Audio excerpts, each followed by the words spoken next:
Internet চিনেন না এমন কেউ আছেন? চেনেন না? না চিনলে কেমনে হবে বলেন? নতুন করে তো ঠিক আছে, এখন মিনিমাম লেভেলের তো জ্ঞান তো আমাদের আছে, তাই না? নিজের মতো করে বলেন ইন্টারনেট জিনিসটা কি, একেবারে নিজের মতো করে যে যা বলেন, বা ইন্টারনেট বলতে কি বুঝি, বা হোয়াট ইজ ইন্টারনেট? নেটওয়ার্ক।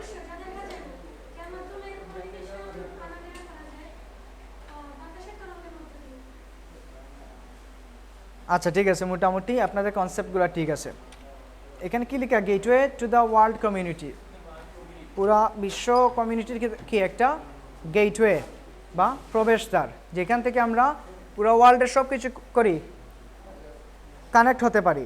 মনে করেন এইখানে আমাদের 10টা পিসি আছে, 10টা পিসির সাথে যদি আমরা একটা নেটওয়ার্কিং কানেকশন করি, তখন সেটা হবে কি একটা আন্তঃযোগাযোগ ব্যবস্থা এই পিসিগুলোর মধ্যে, ঠিক আছে? তো ইন্টারনেট শব্দটাকে যদি আমরা, এগুলো হলো আমাদের টপিক, আজকের টপিক। কলেজ থেকে আসছেন? এত লেট কেন? কলেজ শেষ হয় কয়টায়? শেষ হয় কয়টায়? 2টায়। শেষ হয় কয়টায় ক্লাস? হ্যাঁ হ্যাঁ, আজকে ক্লাস অর্ধেক করে আসছেন। ওনার জন্য কী করা যায় বলেন আপনারা, যেহেতু প্রতিদিন লেট হবে? আচ্ছা ঠিক আছে, এগুলো হলো আমাদের টপিক, ঠিক আছে? সো এক একটা টপিক, এগুলো আমরা আজকে আগামী ক্লাসে বা আগামী 3 ক্লাসে যেগুলো শিখবো, এগুলো সবগুলো এখানে লেখা আছে। সো আমরা ইন্ট্রোডাকশন থেকে শুরু করি। মূলত ইন্টারনেটটা কীভাবে শুরু হয়েছে সেটা আমাদেরকে বুঝতে হবে। প্রথমে যখন ইন্টারনেটটা আবিষ্কার হয়েছিল, তখন তার নাম ইন্টারনেট ছিল না। আর এটা এত ইজিভাবে বলা যাবে না, বা এক্স্যাক্টলি বলা যাবে না কে ইন্টারনেট আবিষ্কার করছে, কত সালে ইন্টারনেট আবিষ্কার হয়েছে, কীভাবে ইন্টারনেট আবিষ্কার হয়েছে, সেটা হয়তো আমরা একটু বুঝতে পারি। বাট কে আবিষ্কার করছে, কারা আবিষ্কার করছে, এই জিনিসটা এক্স্যাক্টলি কারোর নাম ধরে বলা যাবে না। যখন আমেরিকান রিসার্চ এজেন্সি, যেটা আরপানেট, প্রথমে নাম ছিল ইন্টারনেটের ARPANET, আরপানেট, ঠিক আছে? ধীরে ধীরে এটা আপডেট হতে হতে, টেকনোলজি যখন আরও আপডেট হলো, আধুনিক কম্পিউটারগুলো যখন আর আপডেট হলো, তখন এটা কি নামে আসছে? ইন্টারনেট নামে। প্রথমে এটা ছিল ARPANET, advance research project agency network, ঠিক আছে? ARPA।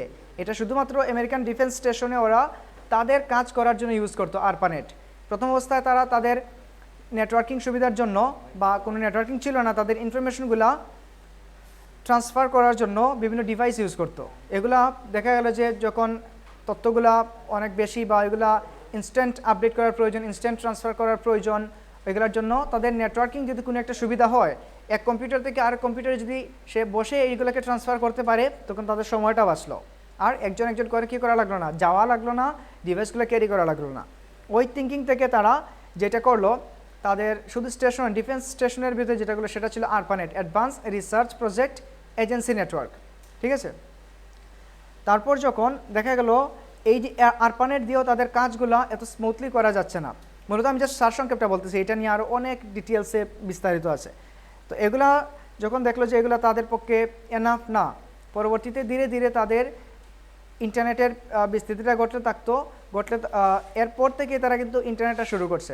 আরপানেট থেকে যখন ইন্টারনেট আমরা এখন 2022-এ এসে, বা কিছুদিন আগেও যেরকম ইন্টারনেট ইউজ করছি, তখনও কিন্তু ওইরকম ইন্টারনেট ছিল না। তাদের ওই ইন্টারনেট সিস্টেমটা ছিল শুধুমাত্র তাদের ডিফেন্স স্টেশনের ভিতরে, ওইটা পাবলিকলি ওয়াইড ছিল না। শুধুমাত্র যারা ডিফেন্স স্টেশনে কাজ করতো ওরাই ইন্টারনেটটা ইউজ করতো। তারপর তারা দেখলো যখন ইন্টারনেটটা ইউজ করে আরও কিছু রিসোর্স বাকি আছে, একেবারে মানে এগুলো আর কোনো ইউজেবল না, বা তাদের আর প্রয়োজন নেই এগুলো, তখন চিন্তা করলো এগুলো যদি পাবলিক করা যায়, তখন সবাই এটা থেকে উপকৃত হতে পারে।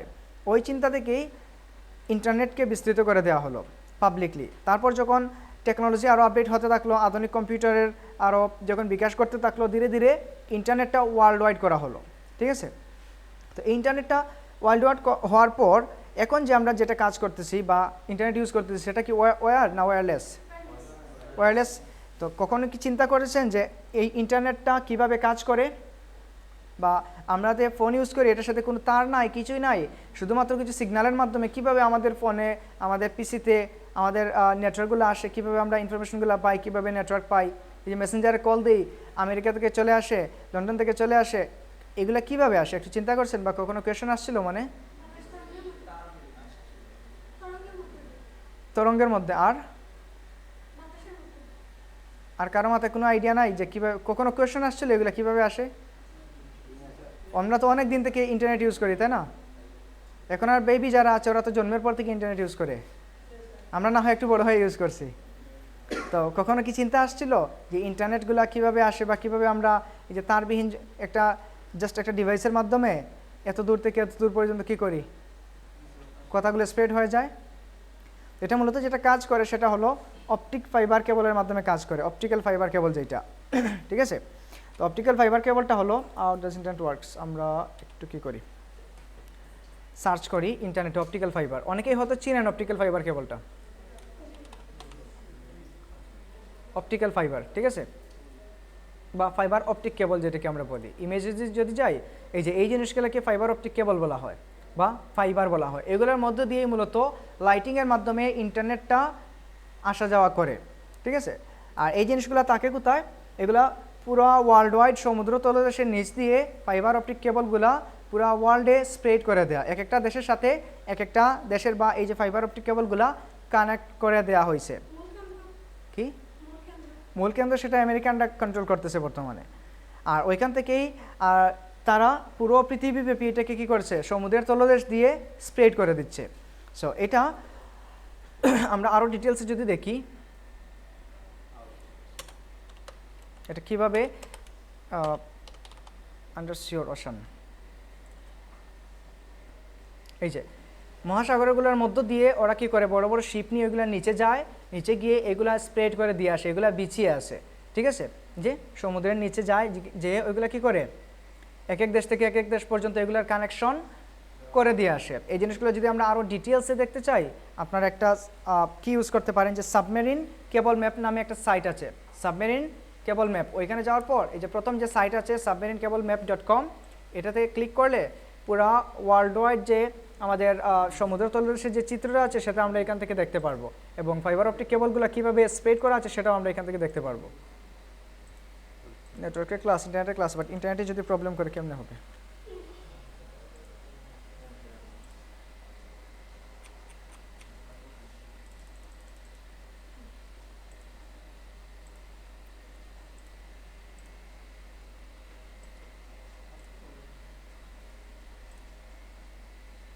এগুলো তো ঠিক আছে, এগুলোতে কোনো ঝামেলা নাই। কি না, ভিপিএন তো নাই।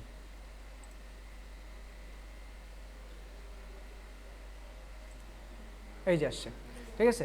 এটা হলো ওয়ার্ল্ড ওয়াইড পুরো সমুদ্র তলদেশের চিত্র, যেখানে এই যে কালারফুল যে লাইনগুলো এগুলো হলো ফাইবার অপটিক কেবল, ঠিক আছে? আর ডটের মতো যেগুলো দেখা যায় সেগুলো হলো সার্ভার।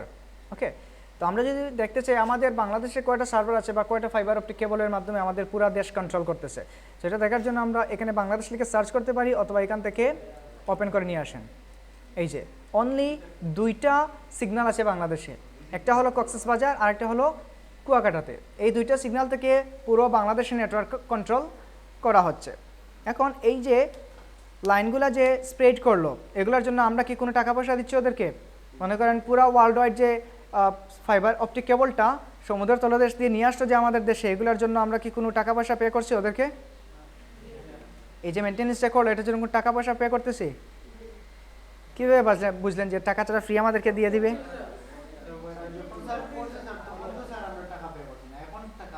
আমরা এমবি কিনি না, আমরা রাউটারে ওয়াইফাই ইউজ করি না, ওইগুলোর জন্য কি টাকা দেয় না? ওই টাকাগুলো ওদের মেনটেন্যান্সের কাজে ইউজ করা হয়। তো মনে করেন আমেরিকা থেকে বিভিন্ন দেশের মাধ্যমে সমুদ্রতলের হয়ে বাংলাদেশে আসছে কি কুয়াকাটা এবং কক্সবাজারে দুইটা কেবল নিয়ে আসা হয়েছে।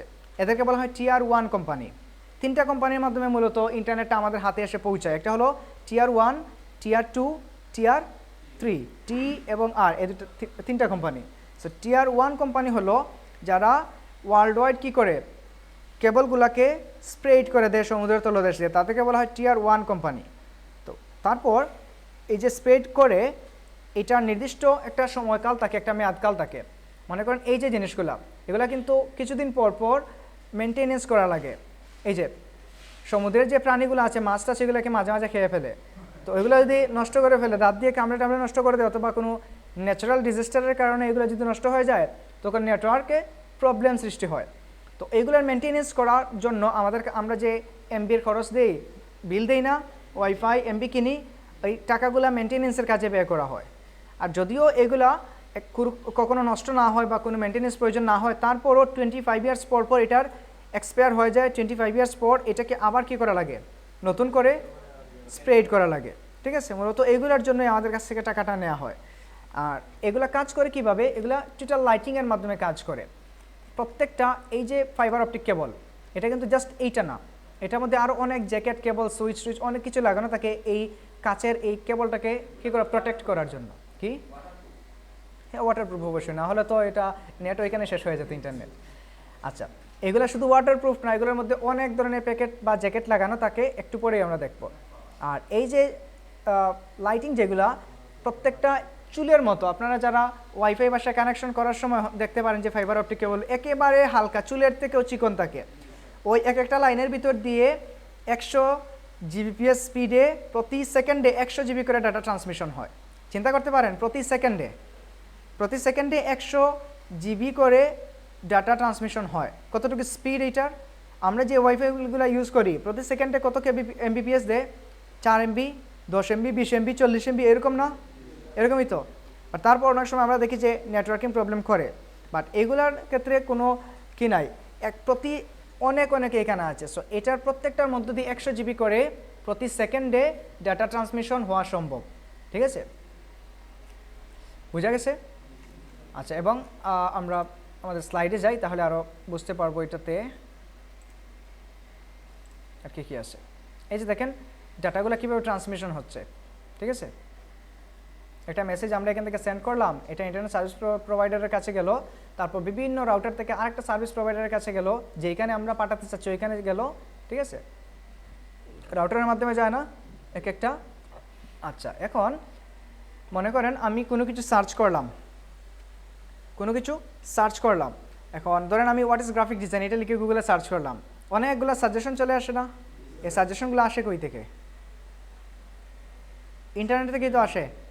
এখন ইন্টারনেটে এগুলো কি ভাসমান অবস্থায় থাকে, না স্যাটেলাইট থেকে আসে, না আসমান থেকে অটোমেটিক পড়ে? স্যাটেলাইট থেকে শিওর না। যদিও আমরা এটা মনে করি ইন্টারনেটে আমরা স্যাটেলাইট থেকে পেয়ে থাকি, অ্যাকচুয়ালি এটা স্যাটেলাইট থেকে পাই না। একটু আগেই তো দেখলাম আমরা ফাইবার অপটিক কেবলের মাধ্যমে পাই। তো ফাইবার অপটিক কেবলের সাথে তো স্যাটেলাইটের কোনো সম্পর্ক নেই, একটা থাকে আসমানের উপর আর একটা থাকে সমুদ্রের একেবারে তলদেশে, এগুলোর সাথে কোনো কানেকশন নাই। আমরা যে ইনফরমেশনগুলো পাই সেটা আমাদের কম্পিউটারের সাথে এখন পর্যন্ত কতগুলো কম্পিউটার ইন্টারনেট একসাথে কানেক্ট হতে পারে আমরা একটু পরে দেখব। আর এই যে ইনফরমেশন যেগুলো বা ইন্টারনেটের মাধ্যমে একটা আন্তঃযোগাযোগ বা আন্তঃজাল, ইন্টার মানে নেট মানে জাল না, আন্তঃজাল, এটাকে যদি আমরা এলাবোরেট করি, সো পৃথিবীর পুরা কম্পিউটারগুলোর মধ্যে একটা কানেকশন বা পারস্পরিক যোগসূত্র তৈরি করে রেখেছে ইন্টারনেট। বুঝা গেছে? ইন্টারনেটের মাধ্যমে পৃথিবীর প্রত্যেকটা কম্পিউটার, এখন যদি কয়েক লক্ষ বিলিয়ন কোটি কম্পিউটার থাকে, ওইগুলা একসাথে কানেক্টেড কিসের মাধ্যমে? ইন্টারনেটের মাধ্যমে। আমি লিখলাম হোয়াট ইজ গ্রাফিক ডিজাইন, এই সার্চ রেজাল্টটা পৃথিবীর কোনো না কোনো দেশের কম্পিউটারে সার্ভারে এটা কি করা, ইনফরমেশনটা ইনপুট করা বা লেখা বা সেভ করা। ঠিক আছে, আমি যখন সার্চ করি তখন যে কোনো একটা কম্পিউটার থেকে ওই নিউজটা বা ওই ইনফরমেশনটা আমার পিসিতে চলে আসে, এবং ওই চলে আসাটা হলো ফাইবার অপটিক কেবলের মধ্য দিয়ে আসে। আমি যখন সার্চ করলাম হোয়াট ইজ গ্রাফিক ডিজাইন, এটা সার্চ করার সাথে সাথে ওইটা খুঁজে বের করে যে কোন জায়গায় আছে, তো যে সার্ভারে আছে বা যেই লোকেশনে আছে ওই লোকেশন থেকে ধীরে ধীরে ধীরে ধীরে কী করে ফাইবার অপটিক কেবল যেটার মাধ্যমে আমাদের কাছে আসে। আসার পর আমাদের দেশে যে দুইটা পোর্ট আছে বা সার্ভার আছে, কক্সবাজার এবং কি কুয়াকাটা, ওইখানে আসে, যেটা টিয়ার 1 কোম্পানি আমাদের কাছে দিয়ে যায়। তারপর ওই জায়গা থেকে টিয়ার 2 কোম্পানি যারা হলো আমাদের মোবাইল অপারেটর, গ্রামীণফোন বলেন, বাংলালিংক, এয়ারটেল, রবি, এগুলা কি করে একটা ইন্টারনেট কানেকশন আমাদেরকে দেয় না নির্দিষ্ট টাকার বিনিময়ে, তো ওদের কাছ থেকে আমরা মোবাইল নেটওয়ার্কে এগুলা পাই। ঠিক আছে, তারপর টিয়ার 3 কোম্পানি আরেকটা হলো যারা ডিরেক্টলি ব্রডব্যান্ড বা ওয়াইফাইয়ের মাধ্যমে আমাদের কাছে কি করে, কেবল নেটওয়ার্কিং সিস্টেমের মাধ্যমে আমাদের কাছে ইন্টারনেট দিয়ে যায় না, এরা হলো টিয়ার 3 কোম্পানি। ঠিক আছে, তো যখন মনে করেন আমি সার্চ করলাম গ্রাফিক ডিজাইন, এটা মনে করেন আছে ক্যালিফোর্নিয়ার কোনো একটা পিসিতে আছে, তখন এটা ক্যালিফোর্নিয়া পিসি থেকে বিভিন্ন কেবলের মাধ্যমে বিভিন্ন গেটওয়ে হয়ে বিভিন্ন প্রবেশদ্বার হয়ে আমাদের কুয়াকাটা পর্যন্ত আসবে। ওইখান থেকে আমাদের রাউটার বা আমাদের নেটওয়ার্ক সিস্টেম বা আমাদের রাউটার যে লোকেশনে আছে ওই লোকেশনে ধীরে ধীরে এক একটা গেট হয়ে আসবে। ঠিক আছে? এই জন্য যখন আপনারা কোনো আইপি ফাইন্ডার বা কোনো কিছু খুঁজতে যাবেন তখন দেখবেন যে বিভিন্ন জায়গার ওই লোকেশন চেঞ্জ হয়, অটোমেটিক লোকেশন চেঞ্জ হয়। আপনারা যখন আইপি ফাইন্ডার দিয়ে সার্চ করবেন দেখবেন যে আপনার আইপিটা একবার দেখাচ্ছে হবিগঞ্জ, একবার দেখাবে সিলেট, একবার দেখাবে চট্টগ্রাম, একবার দেখাবে কক্সবাজার। বিকজ ওইগুলো নেটওয়ার্কিংয়ের কারণে সময়ে সময়ে প্রতি সেকেন্ডে সেকেন্ডে ওইগুলো চেঞ্জ হয়। ঠিক আছে? তো যেটা দিয়ে সে আমাদের পিসির একটা বা আমাদের ইন্টারনেটের বা আমাদের রাউটারের একটা ডিফল্ট কী থাকে, আইপি অ্যাড্রেস থাকে। ওই আইপি অ্যাড্রেস হয়েই আমাদের পিসিতে কী হয়, ইনফরমেশনটা এসে রিচ হয়। এবং আমরা যখন কোনো ইনফরমেশন কাউকে সেন্ড করি বা কাউকে পাঠাই তখন ওই আইপি অ্যাড্রেস হয়ে কী হয়, বিভিন্ন জায়গায় জায়গায় হয়ে ওই জিনিসটা কাঙ্ক্ষিত ডেস্টিনেশনে গিয়ে পৌঁছায়। ক্লিয়ার? এবং টোটাল কাজটা হয় ফাইবার অপটিক কেবলের মাধ্যমে। বুঝা গেছে?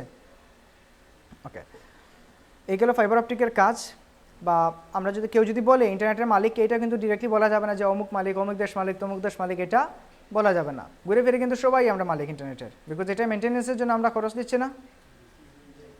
ওকে, এই গেল ইন্টারনেটের কাজ। তারপর ইন্টারনেটের মিডিয়াটা আমরা দেখি, the way of connecting to the world.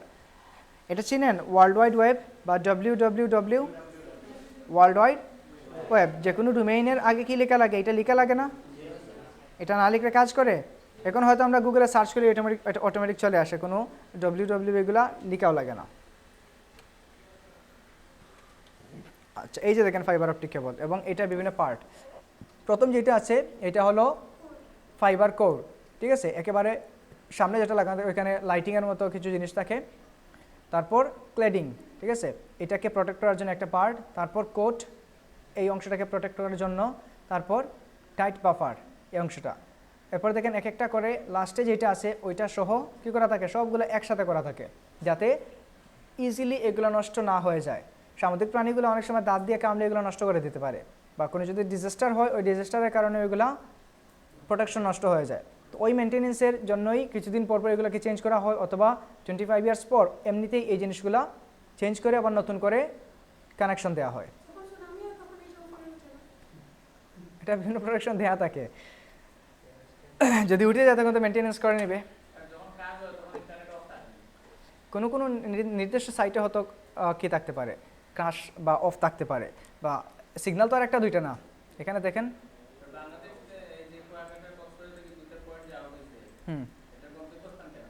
বুঝে নাই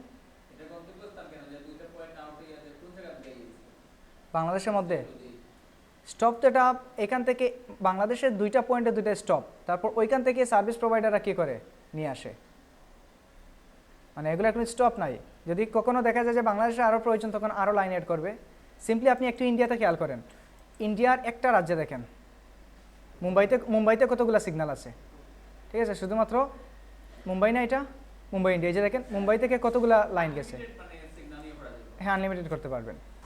এখন কোয়েশন আসতে পারে আপনাদের মনে যে যেই দেশগুলা সমুদ্রের কাছে নাই, অনেক দেশ আছে না সমুদ্রের পাশে না, মরুভূমিতে আছে, ওই দেশগুলা কিভাবে ফাইবার অপটিক কেবল ইউজ করে? কারণ ওদের তো আর সমুদ্র নাই, ওরা ইউজ করবে না। ওরা কি উপর দিয়ে নিয়ে আসবে? অবশ্যই না।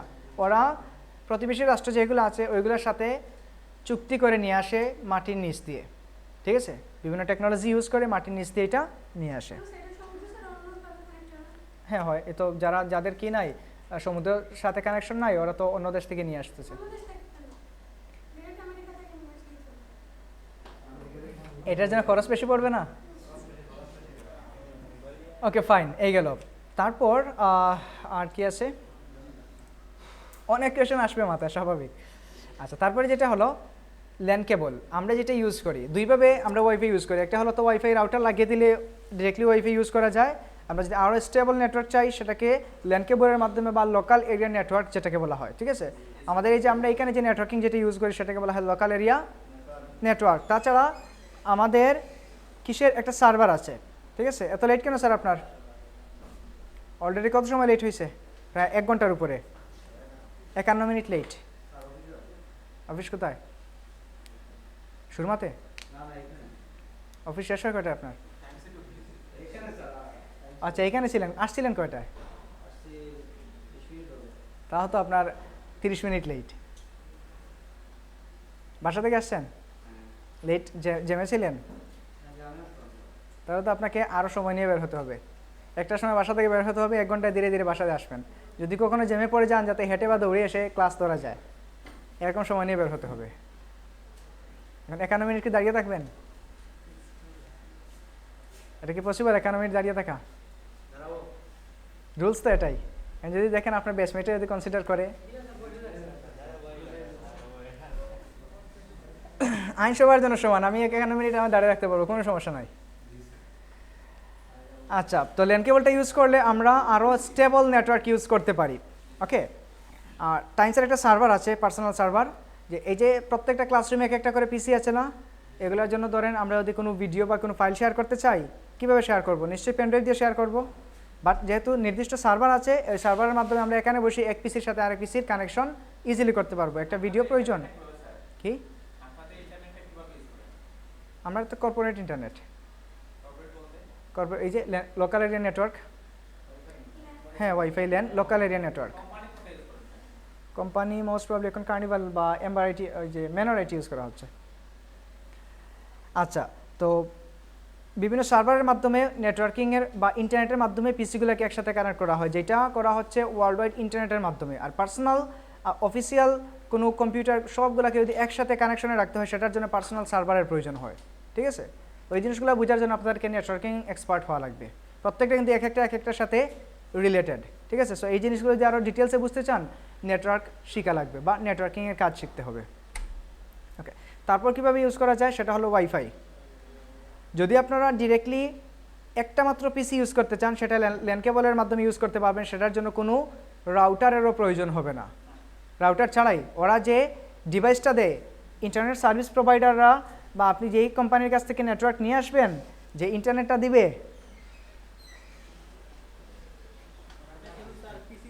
ক্লাস তো শেষ হয়ে গেছে অলরেডি, 53 মিনিট লেট। দাঁড়িয়ে থাকেন 53 মিনিট, 53 মিনিট পরে বসবেন।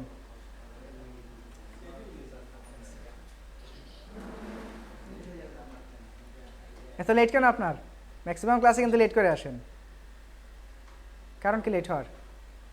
কি? Traffic jam? অফিস থেকে না বাসা থেকে আসতেছেন?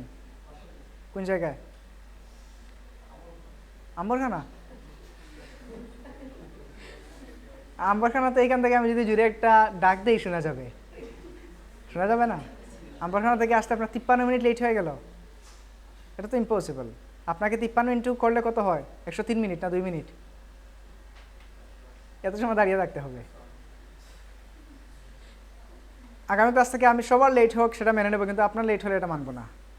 আম্বরখানা থেকে হেঁটে আসলেও আধা ঘন্টায় আসা যাবে। ঠিক আছে, সো টাইম সময় নিয়ে বের হবেন। বসেন। তারপর যেটা হলো ওয়াইফাই, এটা দিয়ে আমরা কয়েকটা ডিভাইসকে কানেকশন করতে পারি, তাই না? সো এগুলো নিয়ে ডিটেলস বলার কিছু না, এগুলো অলরেডি আপনারা জানেন।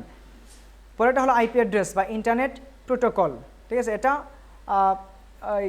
আমরা আমাদের কম্পিউটারগুলোকে কানেক্ট করার জন্য ইউজ করা হয়, যেটা আমরা বলি আইপি অ্যাড্রেস, এইটা সেইটা, বা প্রত্যেকটা পিসির জন্য এক একটা করে নির্দিষ্ট আইপি অ্যাড্রেস থাকে। ইভেন প্রত্যেকটা রাউটার বা ইন্টারনেটের জন্য কি থাকে, এক একটা আইপি অ্যাড্রেস থাকে। সেটা যদি আপনারা চেক করতে চান, সিএমডি নামে একটা সফটওয়্যার আছে, যেটা মোস্ট পাওয়ারফুল একটা সফটওয়্যার পিসির জন্য, সিএমডি। ওইটা লিখে সার্চ বক্সে এন্টার প্রেস করেন, এরকম একটা ডায়ালগ বক্স বা উইন্ডো আসবে। এখানে উইন্ডোজের ভার্সনটা দেখতে পারবেন, কোন ভার্সনটা আছে। তাছাড়া এই যে ইউজার কে ইউজ করতেছে বা এটা অ্যাডমিনিস্ট্রেশন কোথা থেকে হচ্ছে সেটাও দেখতে পারবেন। তো এই জায়গায় আপনারা সিম্পলি আইপি কনফিগ লিখে সার্চ করেন, আইপি কনফিগ। ওকে, এন্টার প্রেস করেন। এই যে আমাদের পিসির আইপি অ্যাড্রেস এবং আমাদের ডিফল্ট গেটওয়ে বা আমাদের ইন্টারনেটের বা রাউটারের যে আইপি অ্যাড্রেস আছে সেটা শো করতেছে। আর এখানে সাবনেট মাস্ক নামে আরেকটা অপশন আছে, সেটা হলো এই পিসির সাথে আরও কতগুলো পিসি এট এ টাইম ইন্টারনেটে কানেকশন হতে পারবে, সেটা এখান থেকে দেওয়া আছে। যেমন 255.255.255.128, এই চারটাকে যদি আমরা একসাথে মাল্টিপ্লাই করি, কয়েক বিলিয়ন তো অবশ্যই হবে। সো যত রেজাল্ট আসবে এটা আপনারা করে দেখতে পারেন, 4 বার এটাকে গুণ করেন, 255 দিয়ে 4 বার এই জিনিসটাকে গুণ করেন, দেখেন কত আসে। যত আসবে ততটা কম্পিউটার একসাথে এই কম্পিউটারের সাথে ইন্টারনেট কানেকশন হতে পারবে। চিন্তা করেন পুরো পৃথিবী জুড়ে কত lakh crore billion million trillion computer আছে, সবগুলো কি একসাথে হওয়া সম্ভব? অবশ্যই সম্ভব। আমরা এটাকে সার্চ করি, 4 বার কেউ গুণ করেন এটাকে, বা ক্যালকুলেটর লিখেন। কি এখানে কত আসছে? একক, দশক, শতক, হাজার, অযুত, লক্ষ, নিযুত, কোটি। 422 কোটি, এটা কত পড়তে পারবেন? সো এটা এতগুলো কম্পিউটার এখানে অ্যাড হবে, ঠিক আছে। আর এই যে জিনিসটা আমরা এখন অনেক বড় হয়ে আসছে না, এটাকেও ইজিলি আমরা কি করতে পারবো? পড়তে পারবো। একটু পরেই দেখবো এটা অনেক বড় বড় ওয়ার্ডগুলো কীভাবে ইজিলি রিড করা যায়। এত কষ্ট করার দরকার নাই। আমরা যে গুগলে যে সার্চ করি না এখানে, এই যে এটা জাস্ট যখন সার্চ করলাম তখন মাত্র কত সময়ে? 0.48 সেকেন্ডে, এখন কিন্তু 1 সেকেন্ডও হয় নাই, এই সেকেন্ডের ভিতরে এখানে 10 লক্ষ বা 10 কোটি কি রেজাল্ট চলে আসছে, ঠিক আছে। এখন চিন্তা করেন এটার ভিতরে দিয়ে কতটুকু স্পিডে ফাইবার অপটিক কেবলটা কি করতেছে, কাজগুলা বা সার্চগুলো আমাদের কাছে নিয়ে আসতেছে, ঠিক আছে। Okay fine. আচ্ছা, তো আইপিটা হলো এই যে এই বেচের আপনি কোন জায়গা থেকে আসেন? কোন জায়গায় বাসা? কোন জায়গায়? বাঁকাদুরে সাতক থেকে আসতে তো 40 মিনিট লাগে, সর্বোচ্চ 50 মিনিট। তাহলে তো আপনাকে আগের দিন আসতে হবে টাইমসে। বসেন। আচ্ছা বসেন। ওকে, তো এই সাবনেট মাস্ক দিয়ে ডিফাইন করা হয় যে আমাদের পিসির সাথে কতগুলো পিসি একসাথে কানেক্ট হতে পারবে। আর এখানে আইপি ভার্সন বা ইন্টারনেট প্রোটোকল ভার্সন 4, এটা হলো আমাদের পিসির আইপি অ্যাড্রেস, আর ডিফল্ট গেটওয়ে যেটা আমাদের ইন্টারনেটের কি আইপি অ্যাড্রেস, ঠিক আছে। আমরা যদি কোথাও কোনো ইনফরমেশন পাঠাই, ওরা যখন সার্চ করবে তখন আমাদের এই আইপি অ্যাড্রেসটা পাবে। আমরা যখন কোনো ইনফরমেশন থেকে কোনো রেজাল্ট নিয়ে আসি বা কোনো সার্চ নিয়ে আসি, আমরা যদি আইপি ফাইন্ডার দিয়ে কী করতে পারি, এটাকে ডিফাইন করতে পারি সে এটা কোন জায়গায় আছে, তখন আমরা দেখতে পারবো ওই লোকেশনের আইপি অ্যাড্রেসটা কি। Command prompt just command software এটা একটা, ঠিক আছে। এই যে উপরে লিখে আছে। আচ্ছা, এই গেল। তারপর সে আমরা আইপিভি গেল। টাইপস অফ ইন্টারনেট সার্ভিস, ইন্টারনেটের সার্ভিস কত প্রকার এবং কী কী, এটা দেখেন ল্যান্ডফোনের মাধ্যমে ডায়াল আপ। কি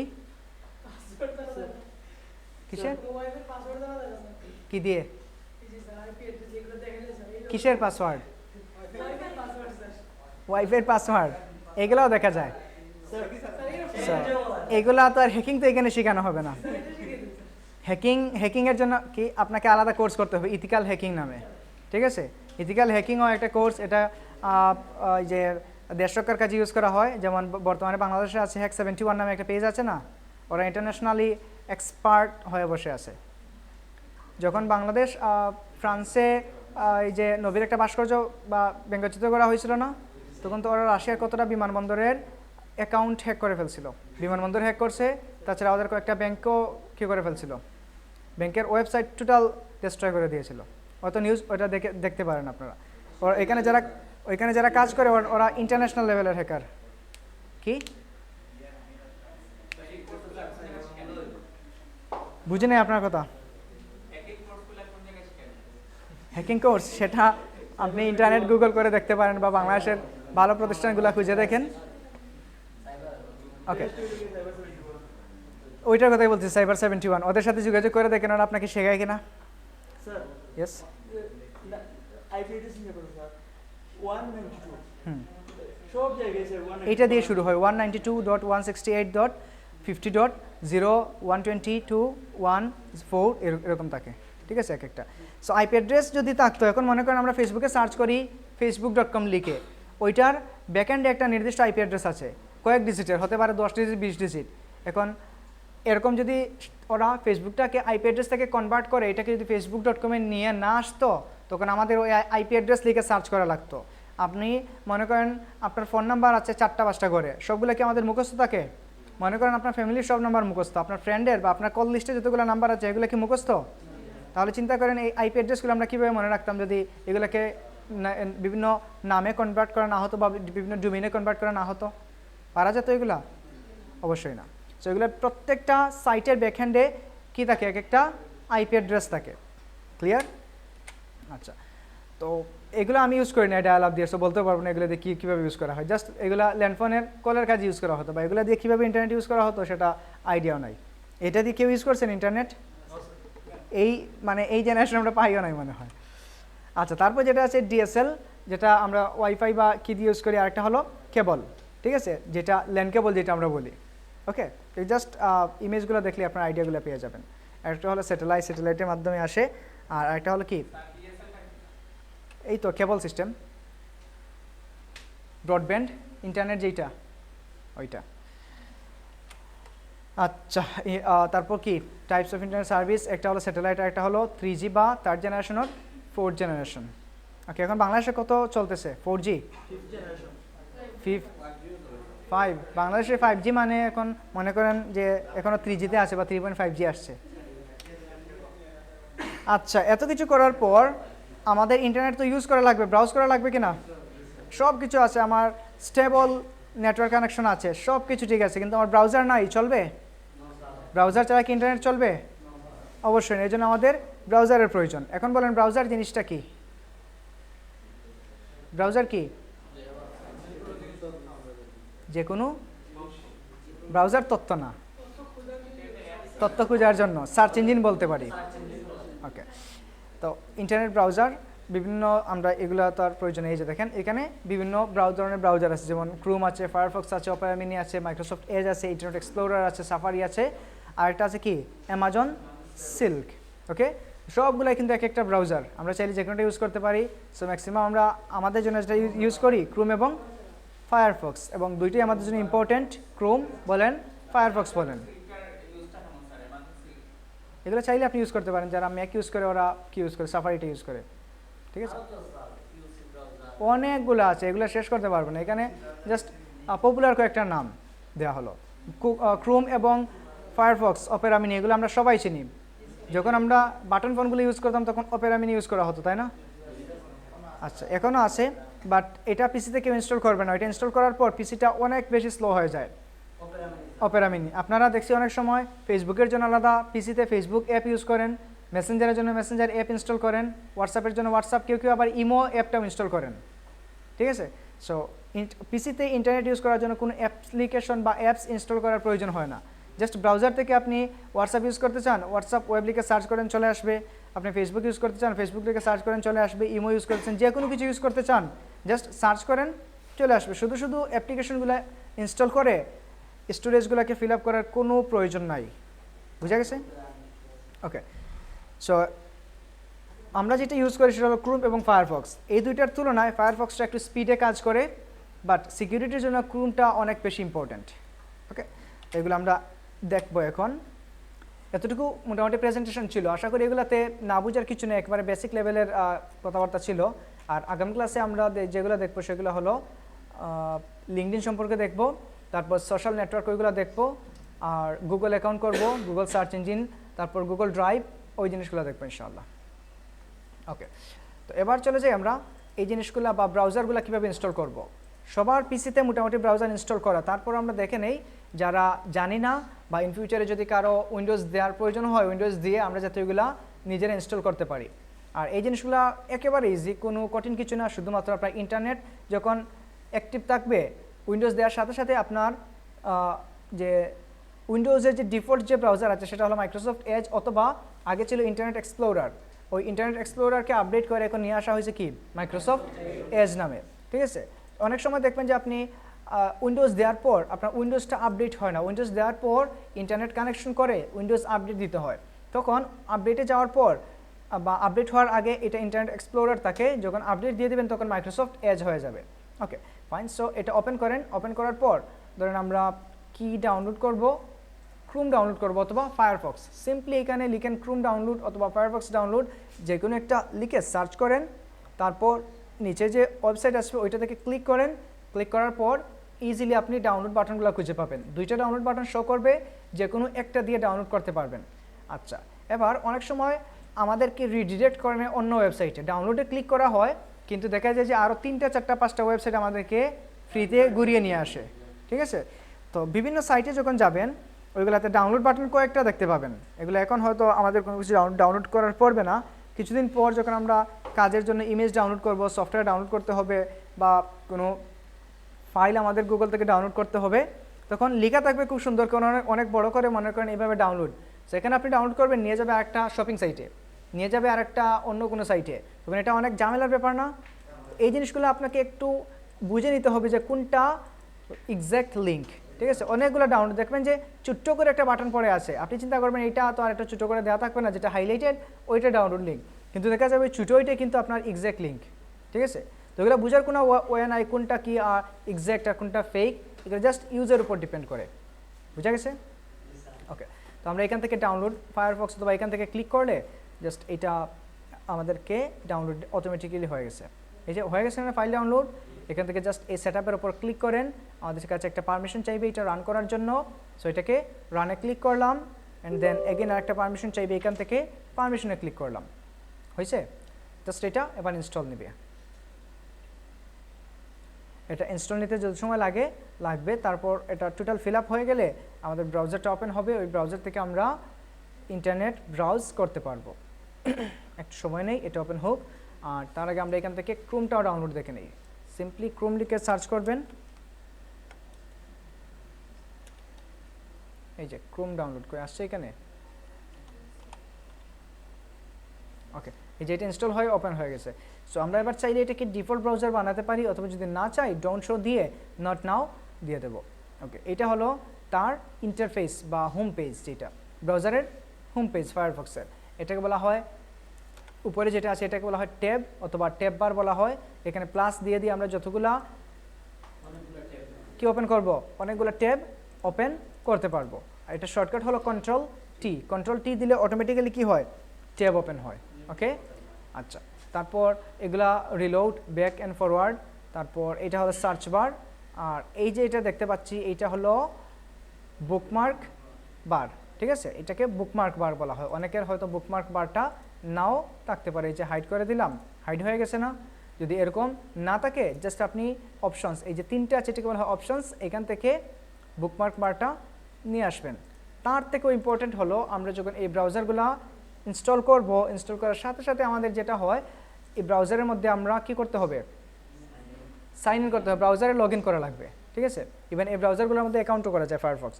তো এখানে যদি আপনি কি করে দেন, আপনার ইমেল দিয়ে এটা সাইন ইন করে রাখেন, তখন এটা অটোমেটিক সিনক্রোনাইজ হতে থাকবে। অটোমেটিক কী থাকবে, সিনক্রোনাইজ অ্যান্ড সেভ ডাটা। তো এটা অনেক বেশি ইম্পর্টেন্ট আমাদের জন্য, বিকজ আমরা কাজের থ্রোতে অনেকগুলো সাইটে আমাদের অ্যাকাউন্ট করা রাখতে পারে, 15-20টার মতো সাইটে অ্যাকাউন্ট করতে হবে, যেমন সিনক্রোনাইজ, এগুলা আপনার ডাটাকে সেভ করবে। আচ্ছা, তো পোর্টফোলিও সাইট আছে, তারপর সোশ্যাল মিডিয়া সাইট আছে। সোশ্যাল মিডিয়া আমরা জানি কি, ফেসবুক, লিঙ্কডইন, ইনস্টাগ্রাম, টুইটার, এগুলোই তো জানি। এগুলোর বাইরেও আরও অনেক সোশ্যাল মিডিয়া সাইট আছে, তো ওইগুলোতে আমাদের হয়তো ইন ফিউচারে অ্যাকাউন্ট করা লাগতে পারে। তাছাড়া বিভিন্ন মার্কেট প্লেস আছে, অ্যাক্টিভ প্যাসিভ, এগুলো মিলিয়ে মোটামুটি অনেকগুলো অ্যাকাউন্ট আমাদের করার প্রয়োজন। তো এতগুলো অ্যাকাউন্টের পাসওয়ার্ড কি মনে রাখা সম্ভব? পেপ্যাল এগুলো পরে একেবারে শেষে, পেপ্যাল কিন্তু বাংলাদেশে নাইও, ঠিক আছে? সো পেপ্যাল নিয়ে কোনো কথা বলার প্রয়োজন নাই। এই অ্যাকাউন্টগুলো আমাদের করা লাগতে পারে। এই জিনিসগুলো আমাদের মনে রাখাটা অনেক টাফ, পাসওয়ার্ডের ক্ষেত্রে স্পেশালি। যদি অন্য কোথাও লিখে রাখি সেটা ভিন্ন ব্যাপার, আর লিখে তো রাখতেই হবে ব্যাকআপ হিসাবে। তো এই জিনিসগুলোকে যদি আমরা অ্যাকাউন্টের মাধ্যমে সিনক্রোনাইজ করে রাখি, জাস্ট এই জায়গায় অপশনসে আসার পর এখানে আপনারা সাইন ইনে ক্লিক করবেন, ক্লিক করার পর আপনার ইমেল দিবেন, দিয়ে সাইন আপ করবেন, তারপর পাসওয়ার্ড দেওয়া লাগলে পাসওয়ার্ড দিবেন। তখন যেটা হবে, মনে করেন 1-2 বছর আমরা পিসিটা ইউজ করলাম বা এই ব্রাউজারটা ইউজ করলাম, তখন অনেকগুলা ইনফরমেশন কিন্তু আমাদের ব্রাউজারে থাকে, অনেক হিস্ট্রি থাকে, তারপর অনেক কিছু আমরা বুকমার্ক করে রাখি। মনে করেন আমি এখানে ডিজাইন লিখে সার্চ করি, ওকে, ডিজাইন লিখে সার্চ করলাম, মনে করেন আমি কি করতেছি, এটা আসে আমাদের মানুষ না রোবট, এটা চেক করার জন্য। ওকে, এটা গেল। আচ্ছা, তো এখন দেখেন এই যে আমরা সার্চ করলাম, অনেকগুলা সার্চ রেজাল্ট চলে আসছে। এখান থেকে ভাষা সেটিংসে যান, চেঞ্জ টু ইংলিশে দিয়ে দিন। আচ্ছা, এখন দেখেন অনেকগুলো সাইট আসছে না, অনেকগুলো সাইট আসছে। তো এই সাইট আপনি ডিজাইন নিয়ে রিসার্চ করতেছেন, আপনি ডিজাইন করবেন। এখন আজকে ধরেন প্রথম সাইটটা নিয়ে রিসার্চ করলেন, এই যে এই সাইট, এটাকে যদি নর্মালি এখন ক্লিক করি এটার উপরে, ঠিক এই উইন্ডোর মধ্যে বা এই পেজের মধ্যে এটা লোড নেওয়া শুরু করবে এবং ওই পেজে এটা চলে আসছে। তার মানে আগের পেজটা হাইড হয়ে গেল না? এটাকে পাওয়ার জন্য আবার আমাদেরকে ব্যাক করা লাগবে। এটা একটা ঝামেলা, ব্যাক করো আবার ক্লিক করো, একটা ঝামেলা। সো এটাকে যদি আমরা রাইট ক্লিক করি এখান থেকে open link in new tab, কীভাবে জাস্ট লিঙ্কের উপর এসে রাইট ক্লিক করবেন, open link in new tab, এই যে আমার সার্চ রেজাল্টগুলো জায়গায় থেকে গেছে, আর যেটা আমি খুঁজতে চাচ্ছি সেটা ভিন্ন আরেকটা পেজে ওপেন হয়ে গেল। এটাকে যদি আরও শর্টকাটে করতে চান সেক্ষেত্রে কন্ট্রোল চেপে, এই যে কন্ট্রোল চেপে জাস্ট এইটার উপর ক্লিক করেন, এটা অন্য আরেকটা ট্যাবে ওপেন হয়ে যাবে। আচ্ছা, এখন দেখেন এইটার কালার এবং এইটার কালারকে সেম, ভালো করে দেখেন তো সেম কি না আলাদা? একটু আলাদা না? একটু আলাদা। এটার কারণ হলো নর্মালি যখন আমরা কোনো সাইটে যাব, কোনো কিছু লিখে সার্চ করব, তখন সবগুলো সার্চ রেজাল্ট এই কালার থাকে। যখনই আমি এটার উপর ক্লিক করব তখন এটার কালার চেঞ্জ হয়ে যায়। চেঞ্জ হওয়ার মিনিং হলো আমি এই সাইটটা অলরেডি ভিজিট করে ফেলছি, ঠিক আছে? ধরেন আপনি কোনো কিছু নিয়ে রিসার্চ করতেছেন, প্রথমে 5টা সাইট ভিজিট করলেন, তারপর আপনার এগুলো মনে নাই, আবার যখন এগুলাতে যাবেন গিয়ে দেখবেন এগুলোর ইনফরমেশন তো আমি নিয়ে নিছি, তো এগুলো একটু বিরক্তিকর না? এই জন্য এই কালারগুলো দেখলে বুঝতে পারবেন যে এই সাইটগুলো অলরেডি ভিজিটেড। ক্লিয়ার? আচ্ছা, এখন আমি এই সাইট থেকে ধরেন কী করলাম, খুব ইনফরমেটিভ একটা সাইট মনে করেন এইটা, এখান থেকে আমার ইনফরমেশনগুলো আমরা পাবো। এখন চিন্তা করলাম এটা আমি এখন না পড়ে আমি পরবর্তীতে এই সাইট থেকে ইনফরমেশন কালেক্ট করব। তো এই সাইটের নাম কি এটা আমার মাথায় রাখার জন্য বা এটা আবার যাতে আমরা সার্চ না করে আমরা ইজিলি পেয়ে যাই, সেই জন্য এই যে বুকমার্ক বাটন আছে, এই বুকমার্ক বাটনে ক্লিক করলে আমাদেরকে নাম দিবে কি আর কোন জায়গায় লোকেশন দিবে, সো বুকমার্ক টুলবার। এটাকে সেভ যখন দিব, এই যে এটা এখানে এসে সেভ হয়ে গেছে। এবার এটাকে ফেলে দিন, এটাকেও ফেলে দিন। ওকে, কোনো সমস্যা আছে? আর এই যে এখানে ক্লিক করলে কিন্তু ওই সাইটে আবার চলে যাবে। সো ক্লিকে আমরা সেম সাইটটা পেয়ে গেলাম না? এরকম অসংখ্য সাইট আমরা এখানে কি করতে পারবো, বুকমার্ক করে রাখতে পারবো, পিন আপ করে রাখতে পারবো। কোন জায়গায়? হ্যাঁ, ওই জায়গায় আসতেছে। এখানে দেখেন এখন আমরা যদি 20-25টা যদি এখানে সেভ করি তখন এই বারটা পুরোটা ফিল আপ হয়ে যাবে না? পরবর্তীতে আরও যখন সেভ করবো এগুলাকে গিয়ে পেতে হবে বুকমার্ক, এই জায়গায় ক্লিক করলে আসবে। সো এটাও যখন ফিল আপ হয়ে যাবে তখন আরও লম্বা হবে। তো এটাকে চাইলে আমরা এই জায়গায় ফোল্ডারাইজ করে রাখতে পারি। এটাকে রাইট ক্লিক করেন, রাইট ক্লিক করে অ্যাড ফোল্ডার, এখানে ক্লিক করেন। মনে করেন আমি এই ফোল্ডারে শুধুমাত্র ডিজাইন রিলেটেড যত সাইট আছে ওই সাইটের ইনফরমেশনগুলো সেভ করে রাখবো। সো একটা ফোল্ডার বানালাম, এই যে ডিজাইন রিলেটেড একটা ফোল্ডার হয়ে গেছে। এটাকে ধরে টান দিয়ে ফোল্ডারের উপর ছেড়ে দিন। ওকে, এই তো সিম্পলি এটা ফোল্ডারে চলে গেছে। এখন আপনি যদি চান আরও কোনো কিছুকে অ্যাড করবেন, মনে করেন আমি এইটাকে ওপেন করলাম নতুন ট্যাবে, এটাকে চাইলাম যে ওই ফোল্ডারের মধ্যে রাখার জন্য। সো বুকমার্কে আসেন, ক্লিক করেন, এখান থেকে আপনি দিয়ে দিন কোন জায়গায়, বুকমার্ক টুলবার, তারপর বুকমার্ক মেনু। আচ্ছা, বুকমার্ক টুলবারেই আমরা রাখি, পরবর্তীতে এটাকে টান দিয়ে নিয়ে আসতে পারবো। ওকে ফাইন, এবার এটাকে ডিলিট করেন, এটাও ডিলিট করেন, নতুন ট্যাবে আসেন, আসার পর এটাকে ধরে সিম্পলি এটার ভিতর ছেড়ে দিন। এই তো এটার ভিতর 2টা হয়ে গেছে না? এখন এটার ভিতরে যদি 100টাও রাখেন কোনো সমস্যা আছে? এদিকে আর কিছু বাড়বে?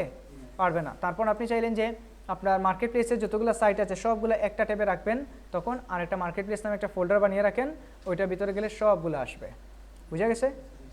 ওকে, আচ্ছা, এটা সবচেয়ে ইম্পর্টেন্ট পার্ট যেটা, সেটা হলো সাইন ইন করা। এখানে সবাই আজকে বাসায় যে এটা কি করবেন, ইমেল দিয়ে সাইন ইন করে নেবেন। এখন ধরেন আমার এখানে 500টা সাইটের বুকমার্ক করা আছে এবং 500টাই কি খুব ইম্পর্টেন্ট। আমি গত 2 বছর যাবত কাজ করে এগুলাকে কি করে রাখলাম, বুকমার্ক করে রাখলাম। ইভেন আমার এখানে অ্যাকাউন্টটা কি করা, আমার জিমেল দিয়ে সিনক্রোনাইজ করা। ওকে, এখন যদি আমার ব্রাউজারটা হঠাৎ করে ডিলিট দিতে হয় কোনো প্রবলেমের কারণে, বা আমার উইন্ডোজ দিতে হয়, তখন ব্রাউজার যখন আবার ডাউনলোড করব, ইনস্টল করব, তখন একেবারে ফ্রেশ ব্রাউজার থাকবে না? তখন আমার প্রয়োজন হলো আমার আগের ইনফরমেশনগুলো থাকলে খুবই ভালো হতো। ওই সময় যদি আপনি ওই ব্রাউজারের মধ্যে আপনার ইমেল দিয়ে জাস্ট সাইন ইন করেন, তখন গত 2 বছরের যত রিসোর্স ছিল ব্রাউজারে সবগুলো আবার ব্যাক করবে। ইভেন আমরা যখন ফেসবুকে লগ ইন করি তখন পাসওয়ার্ডগুলো সেভ করার জন্য দেখায় না? আমাদের পার্সোনাল কম্পিউটার হলে কী করি আমরা, সেভ দিয়ে দেই, এটাই তো দেই। আচ্ছা, তো এখন মনে করেন আপনি আপনার ফেসবুকের পাসওয়ার্ডটা ভুলে গেছেন, বাট আপনার ওইটা কোথাও ব্যাকআপ নাই, কোনো খাতায় বা কোথাও পিকচার তোলাও নাই। আর যখন আপনি ফেসবুকে লগ ইন করছিলেন তখন ব্রাউজারে চাইছিল যে পাসওয়ার্ডটা সেভ করে রাখার জন্য, আর তখন আপনি সেভ করে রাখছেন, আর আপনার ব্রাউজারে লগ ইন করা ছিল আপনার ইমেল দিয়ে। তখন ইজিলি ব্রাউজারের সেটিংসে আসে, এই যে এখান থেকে সেটিংস, সেটিংসে আসবেন, আসার পর প্রাইভেসি অ্যান্ড সিকিউরিটি, এখানে আসার পর নিচে যাবেন, যাওয়ার পর এই যে সেভ লগইনস, অটোফিল লগইনস অ্যান্ড পাসওয়ার্ড, এখানে ক্লিক করেন। তারপর এখানে তাদের আচ্ছা, এটাতে পরে আসি, দেখাতে হবে এটা। তো তো এটা দেওয়ার পর যখন আপনি এখানে পাসওয়ার্ড দিবেন অটোমেটিক্যালি আপনার পাসওয়ার্ডটা শো করবে। আপনি যদি কোনোদিন পাসওয়ার্ড ভুলেও যান কোনো সমস্যা নাই, ব্রাউজারে যদি এগুলো লগ ইন করা থাকে এবং সেভ মারা থাকে ইজিলি পাসওয়ার্ডটা পেয়ে যাচ্ছেন। এটা সুবিধা না আমাদের জন্য? আবার কষ্ট করে গিয়ে পাসওয়ার্ড রিকভার করার প্রয়োজন নাই, বা পাসওয়ার্ড রিকভার করতে হলে তো সময়ের ব্যাপার। ওই সময়টা আপনি নষ্ট না করে কী করলাম, ব্রাউজারে লগ ইন থাকলে ইজিলি পেয়ে গেলাম। ঠিক আছে, এই জন্য এটা আমাদের জন্য মোস্ট ইম্পর্ট্যান্ট। আজকে এই বাসায় যে যাদের লগ ইন করা আছে তো আছে, যাদের নাই আপনারা অবশ্যই এই জিনিসটা আপনাদের ইমেল দিয়ে লগ ইন করে নেবেন। বোঝা গেছে?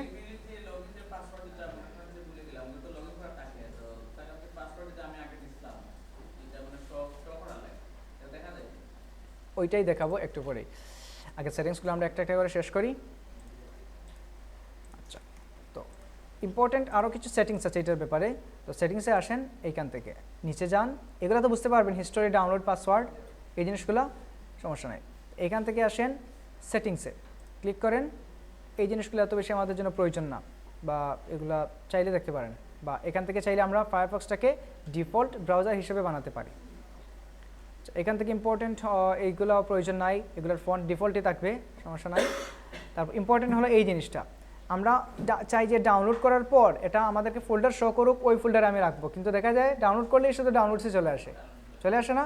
এই হ্যাসেল থেকে বাঁচার জন্য এই যে এখানে এইটা চেক করে দিবেন, always ask where you save files, এটা চেক করে দিবেন। আনচেক থাকলে এটা অটোমেটিক্যালি ডাউনলোডসে চলে যাবে। সো এটা আপনারা ক্লিক করে দিবেন, তখন আপনাকে ডাউনলোডের সময় শো করবে যে কোন লোকেশনে সেভ করতে চাও। আচ্ছা, তারপর এটা হলো ফায়ারফক্সের ভার্সন, এখান থেকে চাইলে আপডেট করতে পারেন। এই যে ফায়ারফক্স আপডেটস, এখান থেকে চাইলে ক্লিক করে আপডেট করে নিতে পারেন যদি ব্যাকডেটেড থাকে। আর মোটামুটি এখানে কিছু নাই। তারপর আমরা যদি হোমে যাই, হোমে গেলে যেটা আছে এটা home page and new windows. যখন হোম পেজে কী কী থাকবে, ফায়ারফক্সের ডিফল্ট থাকবে, কাস্টম ইউআরএল, ব্ল্যাঙ্ক পেজ। আমরা যদি চাই এরকম হোম পেজে আসবো, আসার পর এখানে কিছুই থাকবে না, শুধুমাত্র একটা ব্ল্যাঙ্ক পেজ থাকবে, তাও হবে। আমরা যদি চাই এখানে আসার পর একটা কাস্টম ইউআরএল, জাস্ট এখানে ক্লিক করব, মানে আমরা চাই যে হোম পেজে আসলে একটা নির্দিষ্ট সাইট বা ইউআরএল থাকবে, সেটাও পারবো। আর যদি চাই ব্ল্যাঙ্ক পেজ, সেটাও পারবো। তো এগুলোতে নাড়াচাড়া করার প্রয়োজন নাই আমি মনে করি, বাট আপনারা যদি চান এগুলো দিয়ে দেখতে পারেন, ডিফল্টটাই বেস্ট। তারপর নিউ ট্যাবটা কোথায় ওপেন হবে, ব্ল্যাঙ্ক পেজে না ডিফল্টে? ঠিক আছে, বাইরে যাবেন। ওকে, আচ্ছা, এই গেল। আর মোটামুটি এগুলো আমাদের প্রয়োজন নাই। দেন আসেন সার্চে। সার্চ বারটা কীরকম থাকবে, এরকম দুইটা সার্চ বার থাকবে না একটা থাকবে, এটা আপনার উপর ডিপেন্ড করে। ইভেন এখান থেকে যেটা আছে ডিফল্ট সার্চ ইঞ্জিন, এটা সবসময় গুগলে রাখবো। ঠিক আছে, অনেক সময় দেখবেন আপনারা সার্চ করতেছেন কিন্তু গুগলে না গিয়ে এটা চলে যাবে বিং অথবা ডাকটাকগো অথবা উইকিপিডিয়াতে চলে যাবে। সো বুঝে নিতে হবে এখানে কোনো একটা সমস্যা হয়েছে। আবার সেটিংসে আসবেন, আসার পর সার্চ থেকে গুগলটাকে সিলেক্ট করে দিয়ে দিবেন। ক্লিয়ার? আচ্ছা, এই গেল। এবার আসি আমরা প্রাইভেসি এন্ড সেটিংসে। এখানে যেটা করতে হবে, মনে করেন এই যে অটোফিল পাসওয়ার্ড। সো এটা আমি আবার একটু চেঞ্জ করি।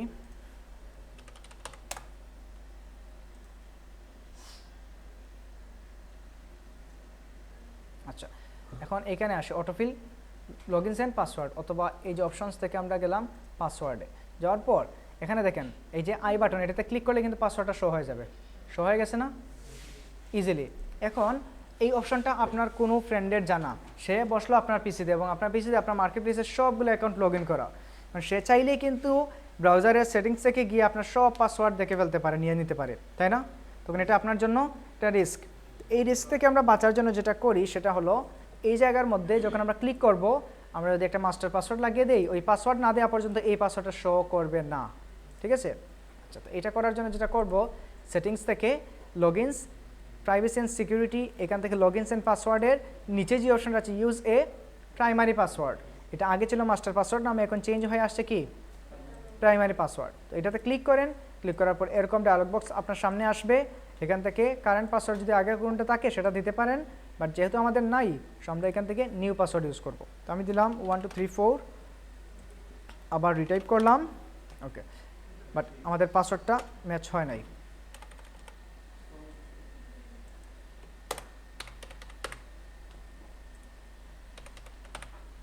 ওকে, এবার ম্যাচ হয়ে গেছে না? ওকে দিয়ে দিন। এখন এই ব্রাউজারটা আপনার যে কারো হাতে চলে যাক বা যে কেউ আপনার পিসিতে বসুক, কোনো সমস্যা নাই। এখান থেকে সে যতই চেষ্টা করুক না কেন, এটা তো আগের ট্যাব, এই জন্য চলে আসতেছে। নতুন ট্যাবে যান, এখান থেকে পাসওয়ার্ডে যান, যাওয়ার পর এখন ক্লিক করেন, দেখেন তো এখন এই পাসওয়ার্ডটা জানা না থাকলে সে কখনোই কী করতে পারবে না, আপনার পাসওয়ার্ডটা নিতে পারবে না। বুঝা গেছে? এই জাস্ট এই একটা ফিচারের জন্য ফায়ারফক্সটা আমাদের কাছে খুবই ইম্পর্টেন্ট। ঠিক আছে?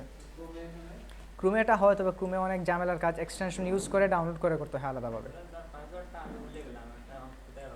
পাসওয়ার্ড ভুলে গেলে এটা আরেকটু ঝামেলা করে নিয়ে আসতে হয়। ঠিক আছে? যদি কখনো কেউ ভুলে যান তখন আমাকে বললেন, আমি রিকভার করে দেব। ঠিক আছে? যদি কখনো মনে না থাকে সেক্ষেত্রে বললেন। আচ্ছা, এখান থেকে আমরা আপাতত ইউজ প্রাইমারি পাসওয়ার্ডটা তুলে নেই।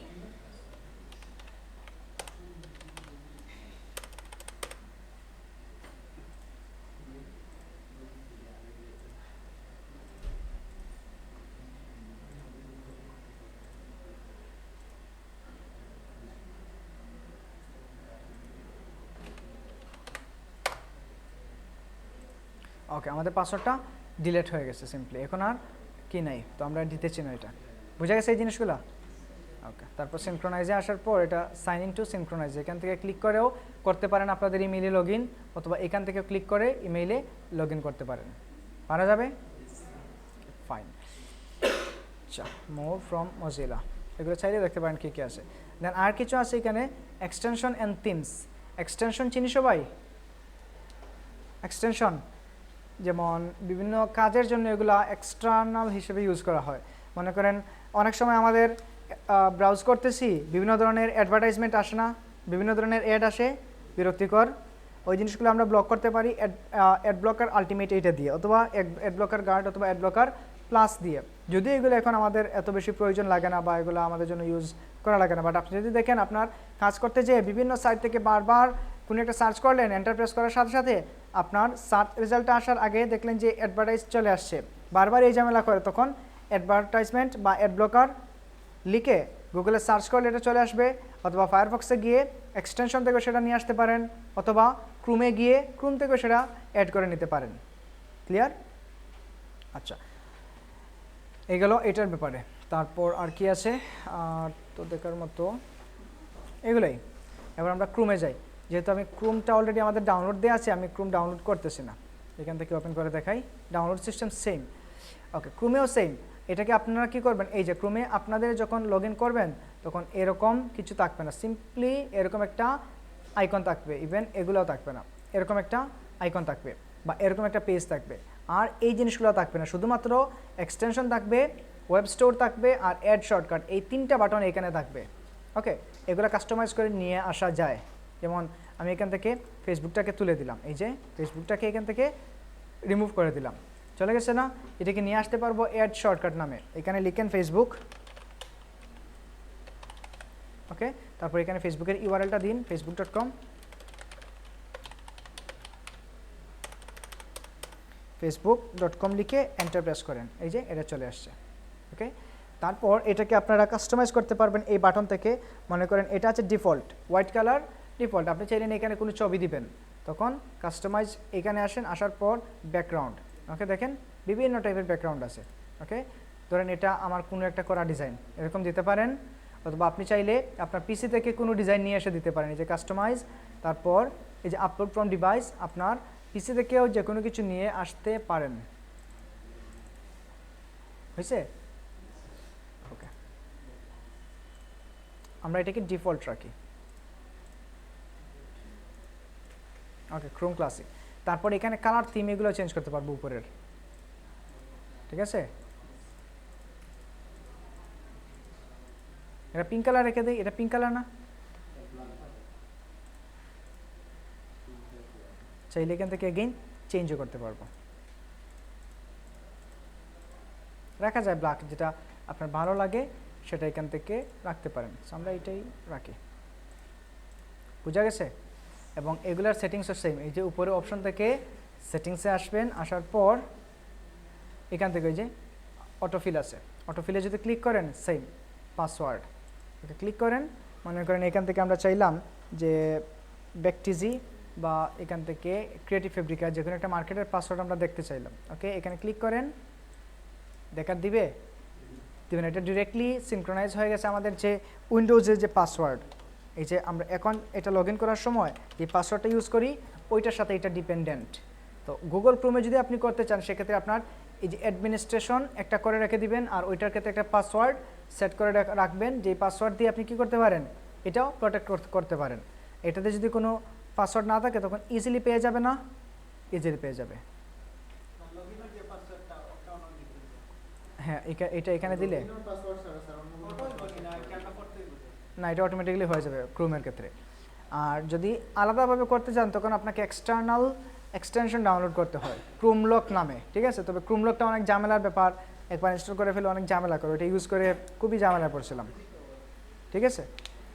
সো এরকম যদি করতে চান ফায়ারফক্স ইউজ করেন, আর যদি স্পিড ব্রাউজিং করতে চান সেক্ষেত্রে আপনারা এটা ইউজ করেন। আর যেহেতু পিসিটা আপনাদের পার্সোনাল থাকবে, সো আশা করি কেউ এসে হাত দিবে না। আর অবশ্যই যেহেতু আপনাদের পার্সোনাল পিসি, সো এরকম অ্যাডমিনিস্ট্রেশন লক রাখা প্রয়োজন, ঠিক আছে। এতটুকু সবার ক্লিয়ার? আচ্ছা, এখন যদি মনে করেন আপনার হ্যাঁ এখানে আসবেন, এখানে ক্লিক করলে চলে আসবে। আর ওইটাকে যদি আপনি কন্ট্রোল করতে চান তখন আলাদা এক্সটেনশন ইউজ করা লাগে ক্রোম লক নামে, ঠিক আছে। আচ্ছা, এই গেল। তারপর এইটাকে আপডেট করতে চাইলে অ্যাবাউট ক্রোমে আসেন, অ্যাবাউট ক্রোম থেকে ক্লিক করে এই যে এখানে ক্লিক করলে আপনার এটা যদি আপ টু ডেট না থাকে বা আপডেট না থাকে অটোমেটিক্যালি লোডিং নেওয়া শুরু হয়ে যাবে, আপডেট পড়বে। আর যদি এটা অলরেডি আপডেটেড, সো এখানে লিখে আছে Chrome is up to date, clear. আর তেমন কিছু এখান থেকে ডাউনলোডস লোকেশন চাইলে আপনি সেভ করে দিতে পারেন, অথবা হোয়ার টু সেভ বিফোর ডাউনলোডিং এটা দিয়ে দিতে পারেন, বুঝা গেছে? ওকে, আর তেমন আর এত বেশি ইম্পর্টেন্ট কিছু নাই এখানে। সবাই ক্লিয়ার? আচ্ছা, পারা যাবে এই জিনিসগুলো? হ্যাঁ, এতটুকু ক্লিয়ার কিনা? ব্রাউজার ডাউনলোড এবং ব্রাউজারের সেটিংস। আজকে যে আপনাদের প্রথম যে হোমওয়ার্কটা হবে সেটা হলো সবাই ব্রাউজারে লগ ইন করে নেবেন ইমেল দিয়ে, যাতে আজ থেকে যে কোনো জিনিস আমরা সার্চ করি ওইগুলো যাতে সেভ থাকে, ঠিক আছে। এটা গ্রুপে দেওয়ার প্রয়োজন নেই না, তো আসবে গ্রুপে দেওয়ার মতো হোমওয়ার্ক একেবারে বেকার তো রাখতে দেবো না। শুধু বেকার থাকলে শয়তান নাড়াচাড়া করবে আর শুধু কাজ করবে না, অলস হয়ে যাবেন। হোমওয়ার্ক আসবে অবশ্যই। আচ্ছা, এখন বলছিলাম যে এই যে জিনিসগুলো আমরা সার্চ করি, কিছু সার্চ বা আর কিছু শর্টকাট আমরা দেখি যেগুলো দিয়ে আমরা অনেক বিষয় সম্পর্কে জানতে পারবো।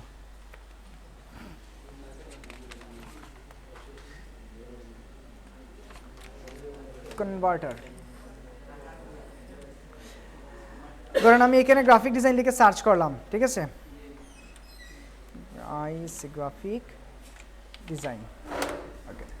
গ্রাফিক ডিজাইন দেখেন তো 0.57 সেকেন্ডের মধ্যে, 1 সেকেন্ডে কিন্তু হয় নাই, এটার মধ্যে অনেকগুলো। এটা পড়েন কেউ? আপনারা পড়েন, আমি পড়বো না। জাস্ট সার্চ করেন গুগলে নাম্বার টু কনভার্টার লিখে, নাম্বার টু ওয়ার্ড, এই যে চলে আসছে নাম্বার টু ওয়ার্ড, এটা লিখে গুগলে সার্চ করেন। তারপর যে কোনো একটা সাইট থেকে গিয়ে এই জায়গায় কপি করে নাম্বারটা পেস্ট করে দিন, ওকে। দেন এখানে ক্যালকুলেটে ক্লিক করেন, এই যে কত 2,380,000,000 চলে আসছে না? এখন দেখেন কতগুলো সার্চ রেজাল্ট আসছে কত সেকেন্ডের মধ্যে, 1 সেকেন্ডে হয় নাই, 57 ন্যানো সেকেন্ডে চলে আসছে।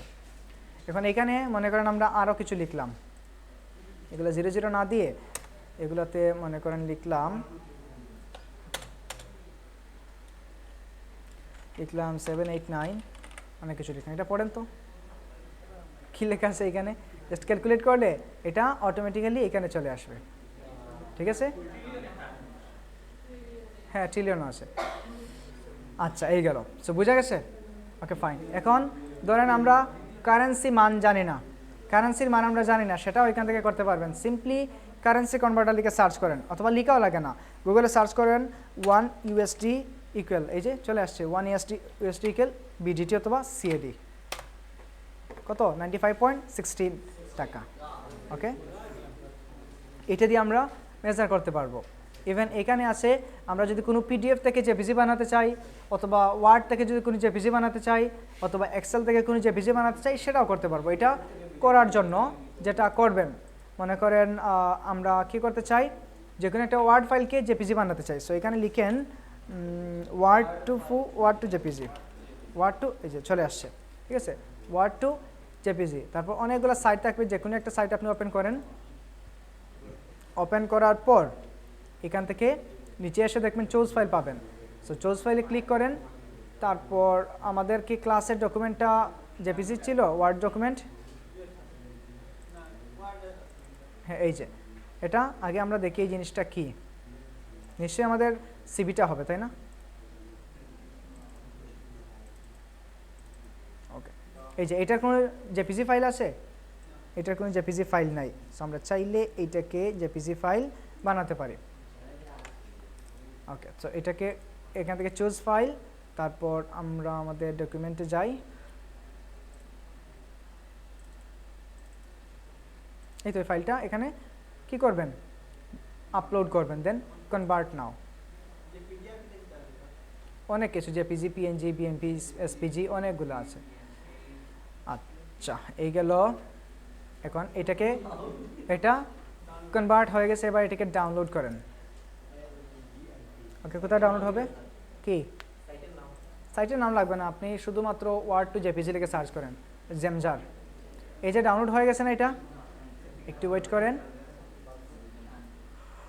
ওকে, এটা ডাউনলোড কমপ্লিট। ওই যে জেপিজি হয়ে গেছে ওয়ার্ড ফাইল। সো ইজিলি পারা যাবে। কি রেজুলেশন কমবে না? এই তো ভালোই তো আছে, 150 থাকবে রেজুলেশন মিনিমাম। আচ্ছা, এখানে কি কি আছে সেটা দেখতে চাচ্ছিলেন, তাই না? সো ব্যাকে আসেন, আসার পর আপনি এখানে কোন ফরম্যাটে চান, ঠিক আছে, এনি ফাইল ইউ ক্যান। এখন আপনি চাইলেন যে এটাকে পিডিএফ কে কি করবেন, কনভার্ট করবেন। সো আমরা দেখি তো কোনো পিডিএফ আছে কিনা এখানে। এটা দেখাবো না, আপনারা পারবেন?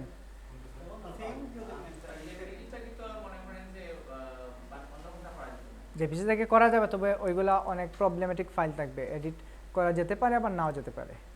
দেখি তো কোনো পিডিএফ আছে কিনা। পিডিএফ না থাকারই কথা, আমরা কোনো একটা পিডিএফ ডাউনলোড করে নিই। মনে করেন what is graphic design, what is graphic design চলে আসছে। What is graphic design PDF download. আপনাদেরকে একটা হোমওয়ার্ক দেবো, দেখবো কয়জন করতে পারেন এটা।